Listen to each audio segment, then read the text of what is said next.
Hey YouTube, this is Snacker here, and I'm making, I don't know what number attempt to make this second video of mine.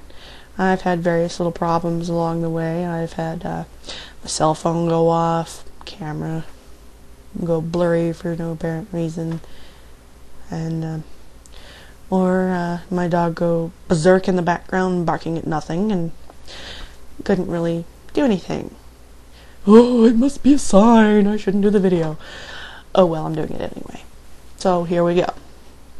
I've noticed that several people on YouTube have a video of at some point in their posting about their religion, or rather their lack thereof, somewhere in between, and this is something that plays a big part of who we are as human beings. So I thought I'll be a lemming too, and let's just run right off this cliff together. So here's my story, and it's still a story in progress. It's still a work in progress. I'm not quite sure where this journey will lead me, but I do have an idea, and I feel pretty comfortable of saying what I'm about to say.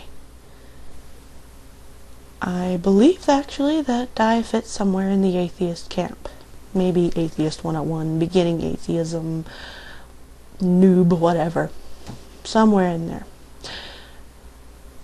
Now, my background is I was raised in a Christian family. My father was raised Catholic, but he was nowhere near practicing of any sorts of religion as I was a child. He only later found religion after my parents divorced. My parents divorced when I was 15 or so. So it's been a good about 10 years now that they've been divorced, and just in the last few years, from what I can tell on his online profiles, is that he's recently found religion, and I believe he's some form of Baptist, Southern Baptist. And the reason I say from his profile is that we're no longer on speaking terms, but I'm not sure if we'll ever be, but that's whole another story. Maybe for another video, if you're interested. But, and the rest of the family that I grew up around was Presbyterian, Synod of the Son. Now, this particular form of Presbyterianism is much more open to things that are considered a little more secular, or even science. It's not, this is the absolute word of God, the end of discussion. It's, well, this is the Bible. It was written by man, but inspired by God. This is what God was telling man to write, so man wrote it down, sort of thing. And my family and the church I grew up in has been mostly open to evolution. That, yes, we came from monkeys, that came from other mammals, that came from reptiles, amphibians, fish, bacteria. I say most, not all of my family. There are a few that are kind of on the Bible thumper side, but I think that's just being in Oklahoma. You really can't completely weed out all of the Bible thumper influence that there is here. That's just the way it is. I'm not saying it's good, I'm not saying it's bad, it's just the way it is.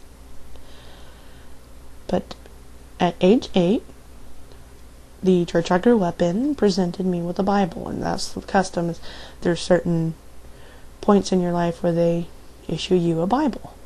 When you're 8 years old, then there's when you go into junior high, or when you do your confirmation to join as an adult member of the church, is another big step, and they present you with another Bible.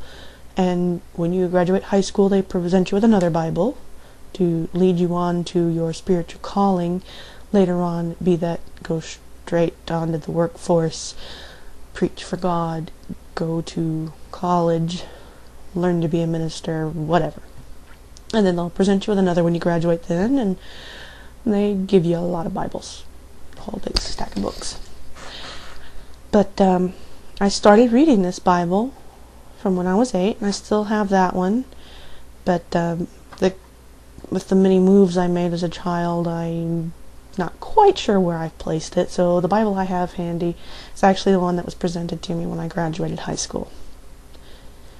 But I would read through my Bible almost cover to cover. I've always had this drive to learn, to read, to figure things out. I'm a very curious sort. I'm pretty sure that my sense of curiosity is what's going to lead to my eventual death. But maybe not. So I started reading. And there were just so many things that I had a problem with. Well, first off, there's slavery that was condoned in the Bible. There is the whole creation and Adam and Eve story. Now, even if you take it as it's, not meant for literal interpretation sort of thing, there's still a problem because God puts them in this wonderful place. Adam and Eve get this huge, wonderful Garden of Eden. And you can eat anything that's in this garden, but that tree over there, don't eat anything off of that. They'd have no concept of right and wrong. And he tells them not to do something. Well, they don't know it's really wrong to not do it. It's not there. That concept is not there.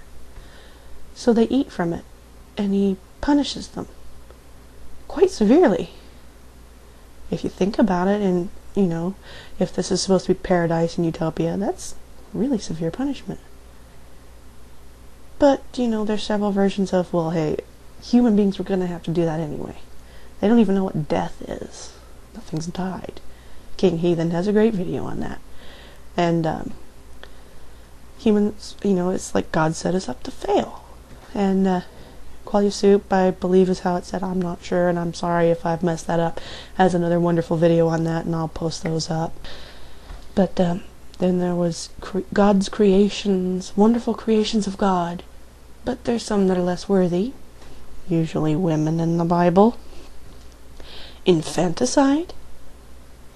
I mean, come on. Abraham's gonna kill his son. So he has something to sacrifice to God. So there were many things, and the belief of what we see hell as is several things of eternity, burning, torture, taken from actually several different belief systems over the years. From there I said, nope, screw it. This is not right for me. This can't be. Which led to my discovery of Wiccan religions and paganism. I was Wiccan for several years. Discovered Wicca.